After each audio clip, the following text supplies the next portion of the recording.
চটজলদি fried rice বানানোর জন্য কী করতে হবে? কিছুই না, প্রথমে কড়াই আমি ঘি গরম করে নিয়েছিলাম, তারপর দুটো তেজপাতা, এলাচ, কিছু দারচিনি, লবঙ্গ দিয়ে তারপর পরিমাণ মতো কাজু আর কিশমিশ দিয়ে ভালো করে ভেজে নিয়েছিলাম।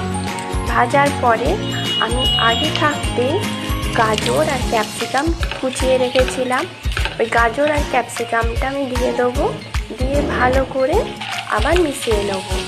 তারপর মিশিয়ে নেওয়ার পর আমি চাপা দিয়ে দিয়েছিলাম যাতে গাজর আর ক্যাপসিকাম সেদ্ধ হয়ে যায়। সেদ্ধ হওয়ার পরে যখন দেখলাম সেদ্ধ হয়ে গেছে গাজর আর ক্যাপসিকামটা, পরিমাণ মতো নুন আর চিনি দিয়ে দিয়েছিলাম, দিয়ে আবার ভালো করে মিশিয়ে নিয়েছিলাম।